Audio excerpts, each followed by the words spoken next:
Hello and welcome to U.S. Cricket Daily, the world's first podcast dedicated to Major League Cricket and the number one podcast in the U.S. charts. I'm Peter Delapen, and with me is Aaman Patel. And Peter, it was great to see the open of season 2 of Major League Cricket. I was there at the venue in Morrisville and got to see that crowd and then to see what happened in Dallas. Just excited about what the season's to bring if this was opening day. And it was great to finally get the season underway after so much anticipation, especially on the back of the T20 World Cup and USA advancing as far as they did going to the Super 8s.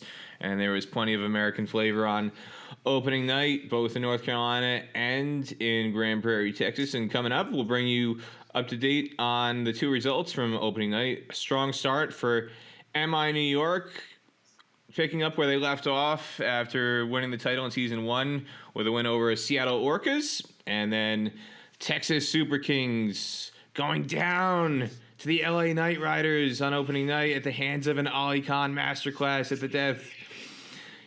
We'll get back to more of that in just a minute, but first, I want to remind everybody that U.S. Cricket Daily is brought to you in association with Clyde Hill Publishing and its book imprints, Clyde Hill and Pulley Press, which are dedicated to founders, innovators, thinkers, and tinkerers everywhere. Pre-order our book on the rise of Major League Cricket in America at ClydeHillPublishing.com. And you can also follow U.S. Cricket Daily on Instagram, X, and TikTok. If you head to YouTube, you can also see our interview with the Seattle Orcas and USA World Cup captain, Aaron Jones. Just search U.S. Cricket Daily. Hit subscribe, follow us, and rate us on Apple and Spotify because it really helps us. And you want to get in touch, make sure you email us at hello@uscricketdaily.com. Now, opening night, Aaman. Capped off by the LA Knight Riders defeating Texas Super Kings by 12 runs. And I guess the best way to sum up opening night was a text I got in the middle of the carnage that unfolded starting in the 14th over. And the text I got is from somebody, a mutual friend, we'll just say in U.S. cricket, somebody who's been involved in behind the scenes for a number of years. And he texted me as Ali Khan was unleashing his fury on the Texas Super Kings. And the text reads, Ali Khan, holy I mean, what better way to say it, right? I mean, this was a Knight Riders team that went winless in 2023, and they needed something special going into that 14th over. I mean, at that point, it looked like Texas was going to do it. They needed 60 odd off of the last 40. I think it was 62 from 42 or something like that. It looked pretty set up for them to go ahead and win it. And then Ali Khan goes and gets himself 3 in the over. I mean, it's ridiculous. It was not just the wickets, it was the timing of those wickets. It was a point where he hadn't bowled yet, kind of an odd position for him, not with the new ball in hand. Had to come in and really find groove, and he found it in the 14th over, Peter. I don't think either of us would have expected the 14th over to be the Ali Khan impactful over. Well, it's kind of fascinating to observe how he's used by the LA Knight Riders tonight and Captain Sunil Narine, because this is a role that he's had quite often with the Knight Riders, whether it's with Trinbago Knight Riders or some of the other Knight Riders franchises, Abu Dhabi Knight Riders around the world that he's been a part of. Very different to his role with USA. And one of the things Ali Khan talks about over the course of his career with the Knight Riders franchises is the Knight Riders family. He's always talking about the family and how everything is so comfortable for him there. They make him feel so welcome. It's been like that ever since 2018 when he had his breakout summer with Trinbago Knight Riders in the CPL.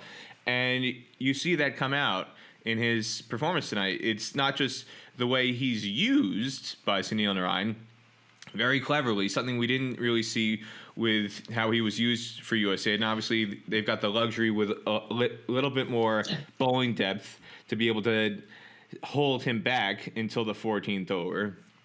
USA isn't necessarily blessed with Spencer Johnson and Andre Russell and those kind of options that you can call upon, and even Shakib Al-Hassan, as well as Sunil Narine himself. But holding him back to the 14th over and then having him do what he did, starting with the wicket of Devin Conway and then Joshua Trump, who was caught with a tremendous effort by Deron Davis out of deep third. And that whole spell just obviously changed the game, led him getting Player of the Match award. He takes 4 wickets, more than he had during the entire World Cup for USA. Let's remind everybody who's been paying attention for the last month. Okay, he only took 3 wickets in the World Cup. He gets 4 in one spell tonight. And to me, it just underscored the level of comfort, the level of familiarity that his captain has with him. All those things come together, just conjured up a magical display, and got the Knight Riders season off to a great start when they had such a dismal campaign in 2023. Yeah, speaking of great starts, I think that with the bat in hand too, it's what the Knight Riders didn't have last season that they now have. I feel like Umukjan is coming into form also, right? We talk about Ali Khan, but Umukjan with the bat, it was all about the domestics with the bat. Talk about Umukjan, his 68, 45, and then Nitish Kumar's 26 off 17. Those are the 2 highest run scorers in a lineup that features Jason Roy and Sunil Narayan, Shakib Al Hassan, David Miller, Andre Russell. I mean, the list goes on and on and on. And those 2 ended up being the 2 most impactful bats. And for the Knight Riders, it's kind of the opposite of what it was last season, where it was really just the overseas, and the domestics just struggled. You had a couple of performances here and there, but it wasn't a consistent display. You even had Cornet Dry finding runs. I mean, he had 12 off 4 with a brilliant straight drive down the ground. Everyone was able to contribute domestically, and that's what these tournaments are all about, right? You can have some of the best internationals, and yeah, they can win you games, but to win tournaments in most cases, except if you're MI New York and Nicholas Pooran has himself a 137, you're going to need your domestics to really outshine. And that's why the Orcas got to the finals last year. And it's the difference in kind of what we saw from the Knight Riders last year to this year. You're seeing the domestics start off strong. You're seeing them, more of them with some form. Cornet Dry maybe didn't get the wickets that Ali Khan did, but how good was his spell? Didn't pick up a wicket, but he was phenomenal with the new ball, swinging it away from the right-hander. Faf looked like he was confused again. It didn't look like Faf was in any total rhythm. And then you, again, pair that with the likes of Spencer Johnson, and Ali Khan comes in. I just thought this Knight Riders team looked balanced. Surprising to not have an Adam Zampa in there. And I'm sure there's a couple of names that you would throw out there like, man, maybe he should have played.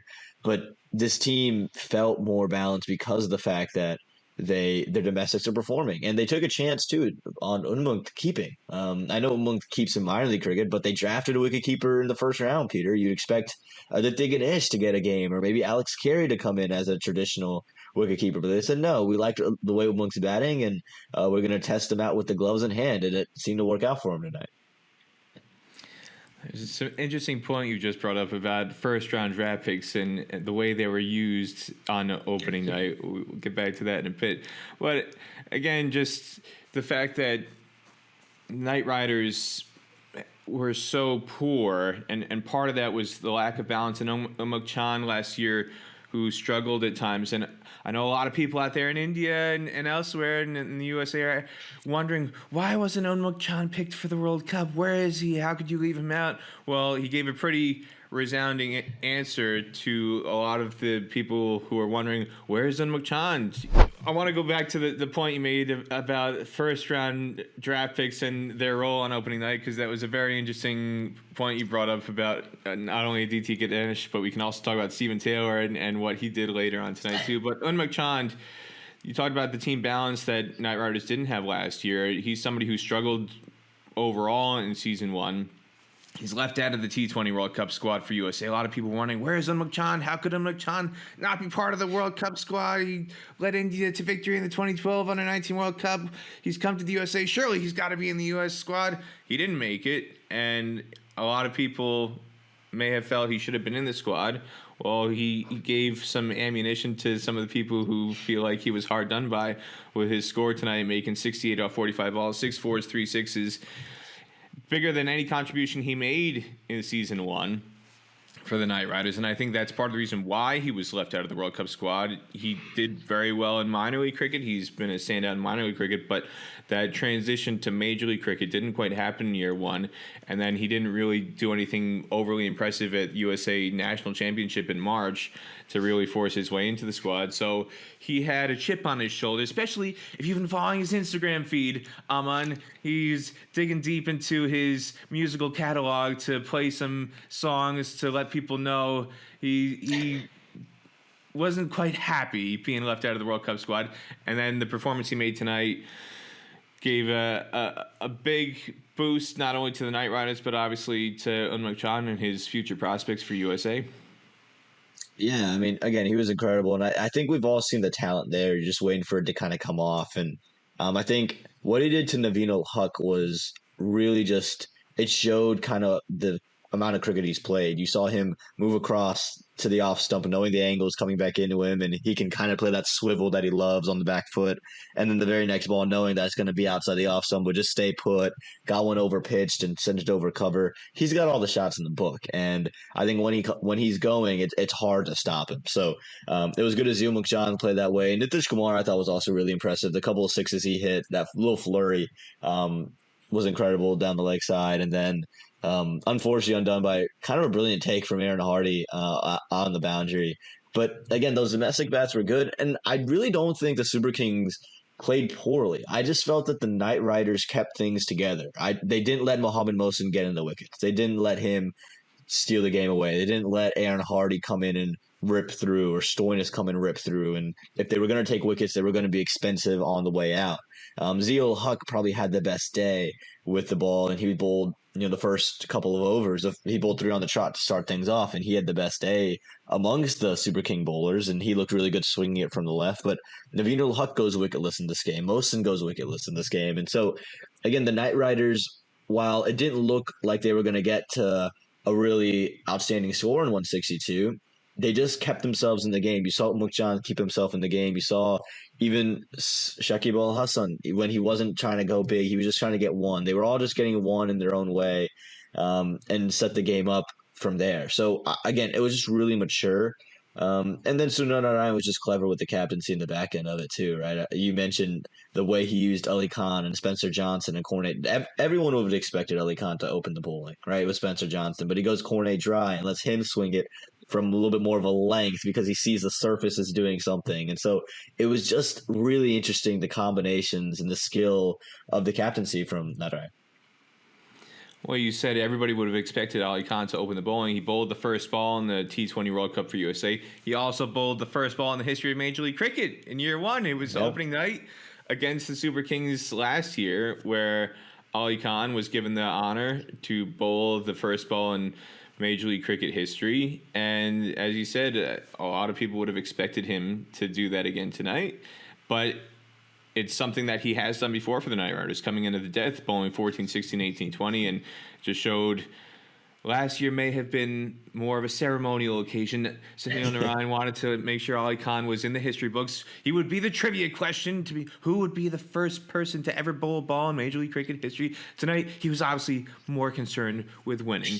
But on a serious note, the fact that not only Ali Khan, but you said it, the other players who stepped up, Aaman Patel, Nitish Kumar, Cornet Dry, the U.S. players, this is something we didn't see early on in season 1 of MLC. I remember distinctly in the first week of the tournament, it took until the 6th day before there was a U.S. player who was brought to a post-match press conference because so many of them were flopping. They were really struggling, and I don't know if it was to do with the pressure of the first season and them having to get more opportunities and really try and stand out as domestic players, and it just wasn't happening.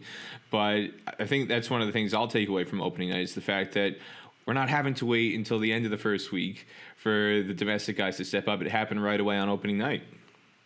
Yeah, no, it was impressive. And you mentioned some of those domestic guys. Calvin Savage, surprising to not get an over from him because of how good he was last year with the ball in hand, but with the bat, showed what he does in minor league cricket all the time. Scores 29 runs and kept the game kind of in bounds for a little bit. 29 off 18, batting at 161. I mean, he kept it interesting for a while. I also thought Joshua Trump was impressive. I know he only scored 18 off 14, but here's a young kid who has the pressure of getting drafted in the first round, one of those first-round picks we were talking about. And, he's got all that banter with his brother about how he's in the first round, and his brother got picked up in the U21 round and whatnot. But I just thought he looked like he belonged, and that's just always something I think that's really important, right? For any young guy to feel like you belong, to look like you belong, and he looked like he did. So I was genuinely impressed with Josh Trump, and I think it's gonna only get better from him. I think for Super Kings fans, they're looking at Faf as saying you can't have another year one and year two cap skip because this it just won't cut it. He didn't look in any touch. He hit one boundary and then tried to scoop the next ball and got out. And I think that's really where the Super Kings troubles lie. I think the batting lineup is good enough in the middle. You have Devin Conway scoring a half century. I think really it's up top between Aaron Hardy and Faf du Plessis. Someone's got to fire, and they just didn't get it from the top order. You said there's some banter between the brothers about one getting taken in the first round and the other under 21 round. There's also quite a big disparity in the pay packet between the two brothers. I remember seeing Joshua Trump in Texas a couple months ago, and he was walking by, and I said, which one are you? And he said, Joshua. I said, oh, you're the one with all the money. It's just an unfortunate circumstance, isn't it? But Well, yeah, Super Kings fans are going to want it to change. It's unfortunate. If you're Joshua, it's great. Oh man, Peter, you can get me in trouble. You can get me in trouble if I keep laughing here. The Super Kings fan base is not going to like this. Well, the Knight Riders certainly did, and in spite of what Joshua did tonight, and also Calvin Savage. We were talking about Ric Flair in the first episode. That was Savage. Ooh, yeah. From Calvin Savage, channeling the Macho Man in his performance with 29 off 18 balls, coming in at the end, trying to rescue the chase for the Super Kings. Didn't quite happen. Let's go to the match in North Carolina where you were, Aaman, as it was kind of deja vu in the sense that the MI New York, the defending champions, romped to victory. And who did it? Man of the match, Nicholas Pooran again, just like he did in the final last year. It's slightly different tonight on this occasion. He didn't get a century, but he dominated nonetheless. Finished off with 62 not out off 37 balls, 7 4s and 2 6s. And MI New York, again, repeating a victory over the Orcas just like they did in the 2023 MLC final. It was a bit of a weird match, I got to say, Aaman. The crowd having an early start on a Friday. People were slow to arrive coming in off of work, and the atmosphere built up at the innings break almost, unfortunately, after the match was more or less over because MI New York got off to such a commanding start in the field that the Orcas were kind of out of it before the match even got going. What was it like for you in the ground and the atmosphere and how things unfolded?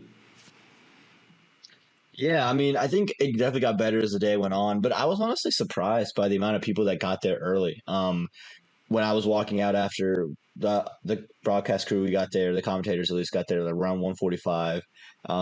We had a little, chat, caught up, and then I walk outside of our little booth, and I see just fans in a bunch of MI flags or MI New York flags are around, Orcas flags. They unveiled the mascot. I didn't get her name, but I didn't see the name on her, but it's a lady orca now. That was the new mascot that got unveiled. Oh, yesterday. this is taking a page out of the New York Mets playbook. We got Mr. Met and Mrs. Met. Forever used to be just Mr. Met, and then a couple years ago, suddenly Mrs. Met arrived, and the family was complete. So this is incredible. There you go. They're they're pulling out all the stops up there in Seattle. But yeah, so they unveiled the new mascot. And I know that Seattle fan base was just looking for something. I think that's what took more out of the game. The game just didn't go the way I think we all expected it to go. Because I think I just expected a really good game because these are two teams that play each other close every time they play. There's always a couple moments where you're like, holy smokes, and this game's going to be an instant classic both times last season. And you just didn't get that. They won the toss. They chose to bowl. And you saw the surface was a little bit too two-faced, but I think there's something in it. I don't think it's a bad batting wicket, as displayed by Nicholas Pooran later in the innings, which we'll get to. But I just thought Trent Bolt was just ridiculous on that surface. Didn't allow anything, gets no one on war in the first over, and couldn't to cockball shortly after that. And now it's into Aaron Jones and Shubham Ranjane. And, just no one really ended up finding rhythm of any sort. Yeah, watching from television, I was kind of perplexed as to why they were struggling so much because there wasn't really anything in the pitch that looked like it was something out of the Nassau County International Cricket Stadium playbook where it's a minefield and people are battling to A, not just score runs, but B, survive and not get injured. We saw the physio run out God knows how many times in New York in the first couple of matches. We also saw a physio run out tonight in Morrisville, North Carolina. We saw physio run onto the field. We didn't see a physio run off the field because poor Asha Mosley, one of my very good friends who used to be the USA Cricket National Team physio, she ran out to check on Aaron Jones after he got sconned on the helmet by an Arnrick Norkia bouncer, and she was so eager to get out there. I think she forgot how hot it was. Ridiculously hot, 99 degrees. You informed the audience on air shortly after she more or less collapsed on fields, and she needed to be stretchered off. It was a scary scene for a few moments because she was tending to Aaron Johnson. Then all of a sudden, the camera turned away, and then it turned back, and instead of Aaron Johnson being on the ground tended to, it was Asha Mosley who was on the ground, and the MI New York physio had to sprint onto the field and make sure she was all right.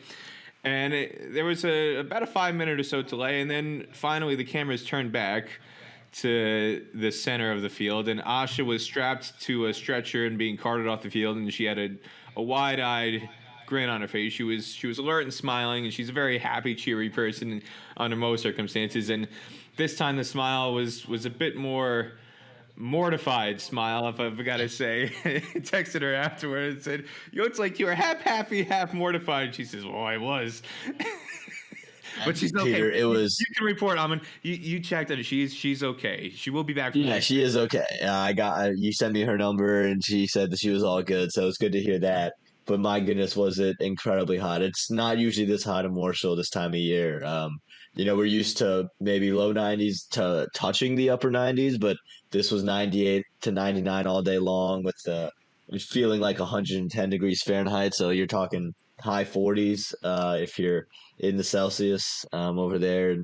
Around the world, that's not the United States. But I mean, it was a scorcher, and Joe Hickey he's the ground announcer in Morrisville, and he made an announcement like as they're carting her off on the stretcher, saying it's a hot one out there, folks. Make sure you get some protection from the sun, get some water intake and whatnot. So it was just. I think it took everyone by surprise. I remember sitting there thinking, man, it was cooler in the Caribbean. It was cooler in Barbados. Somehow Barbados was a nicer climate or nicer temperature than Morrisville, North Carolina. Never thought I'd see the day that happened. Well, I can't tell you how many people who have spoken to me since the World Cup, and they say, "Oh, Barbados." So they're kind of half saying, "Wow, how lucky are you? You got to go down there and cover USA and Barbados." And be like, Jesus, like, wasn't it too hot to play cricket there, Barbados, at this time of year? My God, it must have been sweltering. And I say, well, actually, the hottest match I attended during the T20 World Cup was the USA-Pakistan match in Dallas, where it was 100 degrees that day and it felt hotter down on field. And by the time the Super Over rolled around, the stadium was half empty because people were suffering. They just couldn't take it anymore. With a 10:30 in the morning start, they had to leave. They just couldn't survive out there, and we saw a bit of that today. And you said in Morrisville, North Carolina in general in the summer, yeah, it gets hot, but not this hot. I mean, for context, the U.S. Open golf tournament was at Pinehurst just 3 weeks ago, and we didn't see anybody collapsing walking 18 holes. Bryson DeChambeau wasn't collapsing while trying to lift the trophy after winning the U.S. Open. No, this is again very, very unusual. This is not something that's supposed to happen. And Bryson DeChambeau's got a lot of body mass, so maybe that was part of the reason why he didn't have to. It's part of his scientific study to make sure he doesn't lose sweat. Maybe that's why he doesn't. That's why maybe he won the whole thing. But speaking of like scientific and surgical performances, Trent Bolt to start was just. surgical with his 4 overs, took 3 wickets, and struck in the first over. I mean, how often does he strike in the first over? Takes a couple. And then Rashid Khan was just ridiculous. I mean, I was sitting with Zubin Zakari uh, while he was bowling, and Heinrich Klaassen had just come in. We were talking about Klaassen. It's like, man, I've never seen anyone, and Klaassen just hits Rashid Khan for 6. And I'm like, man, or for 4. I've never seen anyone play Rashid Khan like Heinrich Klaassen plays Rashid Khan. Like, it just doesn't feel like he ever gets out to this guy.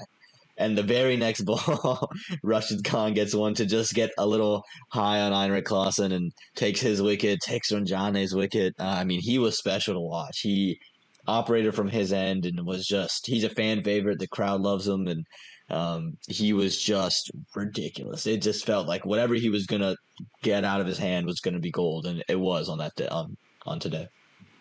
Well, he is the leader of Afghanistan for a reason. He's the best leg spinner in the world for a reason, and he showed it again tonight with 3 wickets, 3 for 22 in his spell for MI New York. 3 wickets also for Trent Bolt, and that helped set up the victory as they bowled out the Orcas for 108. Now, somebody who only bowled 1 over for 13 runs, no wickets, and then didn't bat, somebody who opens the batting for USA, Stephen Taylor. Another first-round pick. 1 over, does not bat, very close, teetering on the brink of a thanks for coming here, Aaman. We saw Aditya Ganesh didn't even get a thanks for coming. He didn't even make it onto the score sheet out in Texas. So what do you make of all this? The usage, or lack thereof in one instance, of the first overall draft picks. For context, first overall draft picks in the domestic draft, they get a $75,000 price tag and pay packet. So if you're going to take somebody that high, you would like to think that they're going to use him and use him in a prominent role. And yet we saw 2 teams today who went against the grain, and it worked for MI New York, and you could argue it also worked in a sense for LA Knight Riders. What's your take on the team's strategy in that regard, with the concept of picking guys in a high draft slot that you would expect to contribute, and what we necessarily didn't quite see with 2 teams who won tonight? Yeah, I think starting with LAKR this season with Ganesh, I think obviously they wanted to address that wicketkeeper spot. They let go of Jessica Malhotra, and I think they just wanted a more surefire bet with the gloves. And Ganesh is more of a top order bat. He bats at around 110 to 120 strike rate. And just didn't feel like he would fit on that team when he got drafted, right? You know, Sunil Narayan's going to be on this team, and he resurged as an opener. Jason Roy, he's an opening bat. So you imagine those 2 would have to open the batting, and then from there, the domestics they retained Nitish Kumar, Ungmuk Chan, Saif Badar, 3 top order bats. So it just felt that top order batting room was clogged, but it also, maybe it was just a depth thing of, hey, you know, Ungmuk kind of had an in and out year. He can keep for us, but if we need someone else, here's a left-handed guy that we can throw into the mix. Interesting to take him in the first round. I thought maybe you could wait. But you know, you have the first overall pick, you go and take the guy you want. Maybe that's the motto there. With Steven, again, I think it's a similar story of a lot of the guys that they have on this roster domestically bat up top the order. They picked up Ruben Clinton this year. I think he was their 2nd-round pick this year. They drafted Aaman Patel and Shayan Jahangir, both of whom top order guys. And Shayan was the most successful of the 3 between Monunk, Steven, and him last season. So you imagine, I thought he was going to open the batting because he was the most successful opening the batting, but then they sent out Monunk Patel and Ruben Clinton. And I think they're just looking for some stability up top, and they recognize Steven's ability to come in and hit the ball. He's done it for USA in years past. It's been a while since he's done that, played that role, but he did it last year for MI New York in a couple games, came in at 6 or 7, and came in as more of a hitter role.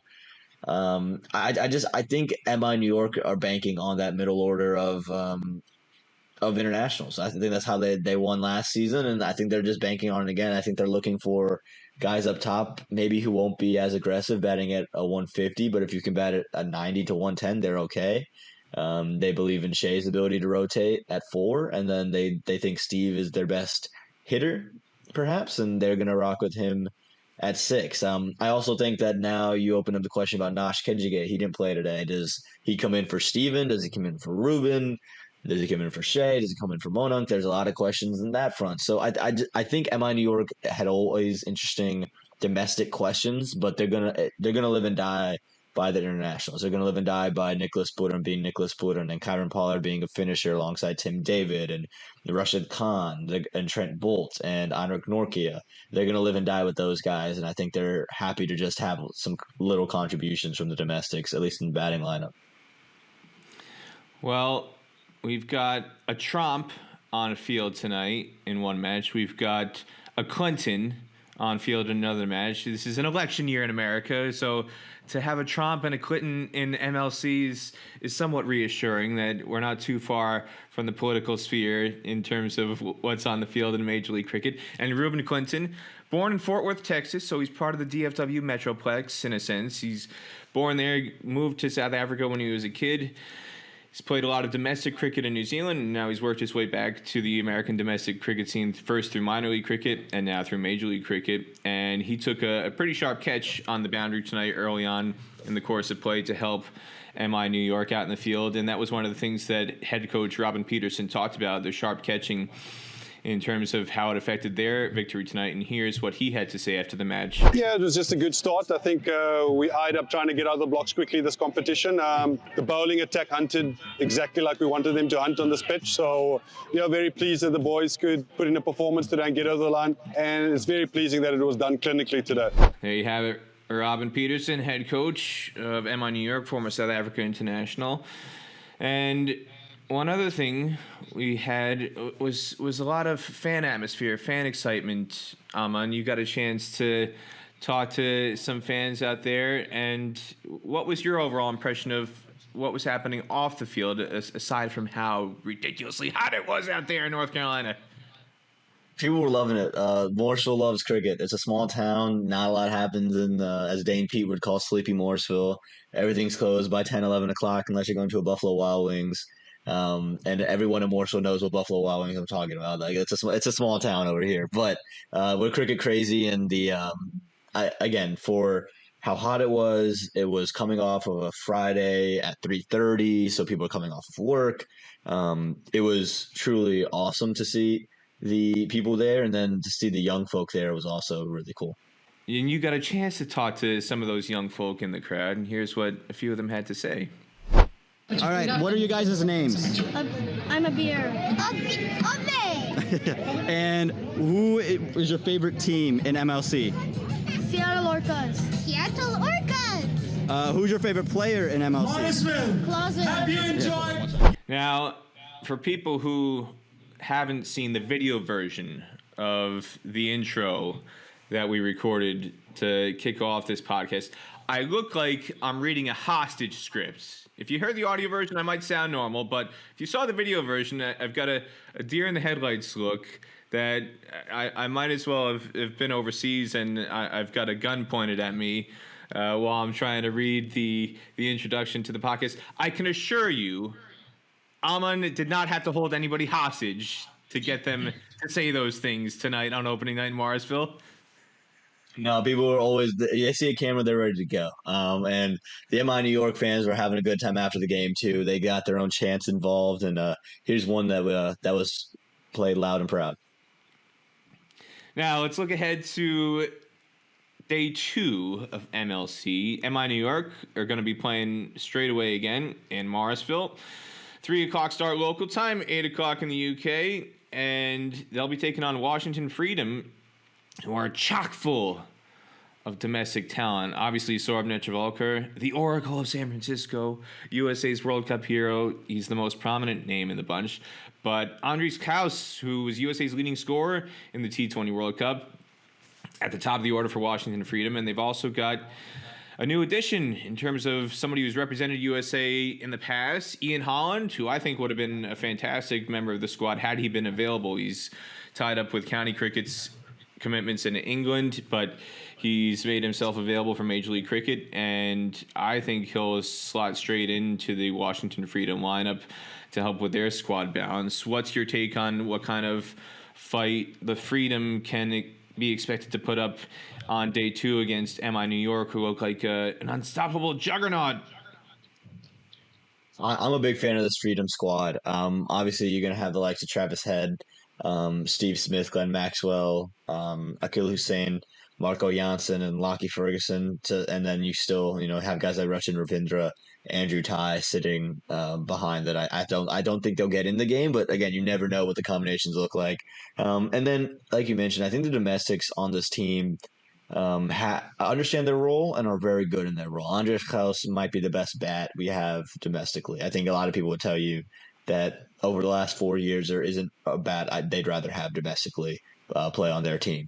You have a guy like Saurabh Netravalkar, who, again, won the heart and minds of everybody watching USA cricket over the last month. And he did it last year at Church Street Park, taking 6 wickets, giving up just 9 runs against the San Francisco Unicorns. I mean, and he takes big wickets too. It took Matthew Wade, took Marcus Stoinis, took Shadab Khan. So he's going to be a problem that the team is going to have to deal with. And then I think some unsung guys like Obis Panar, who was, I thought, underrated last season. I thought what his role was come in at 6 or 7 and come in to hit sixes, and he did just that. And I think he's going to be someone to look out for in that middle order where I think this team is going to be about their top 4, and they're going to, I think, win and lose with the bat there. But Obis Panar, someone who can finish games. And then I think that, number 5 spot's really interesting. Is it going to be a Mukhtar Ahmed, who they tried last year, didn't really find success? Or is it going to be like a Lahidu Malata, a batter from the left-hand side who's played at Church Street Park a bunch? And, is he the guy they're looking at? So I like this squad, what it brings. You mentioned Ian Holland. I think he's going to get in. It could be him or Justin Dill. They could also go in another direction and look at another spinner if they want to. Maybe an Emilio Alfonso, the left arm spinner, maybe a Yasser Muhammad, the young leggy. They have plenty of options to pair alongside Akil Hussain. And then I think the versatility of the Washington Freedom. You mentioned Akil Hussain, who's going to be paired with. You're going to have Travis Head and Glenn Maxwell to come in and bowl an over to give you some spin, some off spin. And if you wanted to play the extra spinner, you can play it. If you want to play the extra pacer, you can play that. And they have 2 pacers that bat as well, and that doesn't happen in the U.S. So I like the combination this Washington Freedom side can bring. And Aaman will be at the ground in Morrisville at Church Street Park tomorrow. So keep an eye out for Aaman and what he can conjure up in terms of what fans have to say and what else is happening at the ground from Church Street Park. And we'll be on air again after the conclusion of the Freedom versus MI New York contests. But before we go, we want to hear from you and what you think of the U.S. Cricket Daily podcast. Email us at hello@uscricketdaily.com. You can also get us through Twitter and other social media at US Cricket Daily on Twitter. And already we've had some feedback from Harish C7. I wonder what that C7 might stand for. I think we might hint at this in his contribution. He says, shout out to MLC. That Rohit Sharma walk was a tribute to Messi's walk to collect the FIFA World Cup. He's a big-time Messi fan. Nothing to do with Ric Flair. Well, you can say that as much as you want, Harish C7. Shout out to Cristiano Ronaldo, who, I'm sorry, Harish, got knocked out in the Euros by France on penalties. Oh, cry me a river, Harish. But anyway, Harish, you might say that it was Messi, but we all saw the video, and more importantly, we saw the tweet from the Nature Boy. He's claiming it. He's saying, no, it was me that Rohit was going after. And I know there's some other video floating around out there that Kuldeep Yadav was having a chat with Rohit trying to get him to do a walk. And they might claim it was supposed to be an homage to Messi, but the Nature Boy said, no, I'm claiming it. It could be a tribute to both, Peter. You never know, right? You can mix both. And there we got this is the United States. It's Major League Cricket. We got people from all over enjoying it, so why not get a little Argentinian Lionel Messi, get a little Indian Rohit Sharma, and get a little of North Carolina's finest Nature Boy and Ric Flair. That's what Major League Cricket's all about. One big happy family, and you can follow us through that family on US Cricket Daily on YouTube, Instagram, X, Twitter, and TikTok. Just search US Cricket Daily on all your favorite social media platforms, and be sure to like and subscribe as well to get all the latest editions of the US Cricket Daily podcast. We'll catch you again tomorrow after the conclusion of Washington Freedom against MI New York, and don't forget, broadcasting icon and huge cricket fan and sometimes target of a Brett Lee bouncer, Piers Morgan, will be joining us next week on the podcast, so stay tuned for that. But that's all for now. Thanks again for tuning in to another edition of the U.S. Cricket Daily Podcast.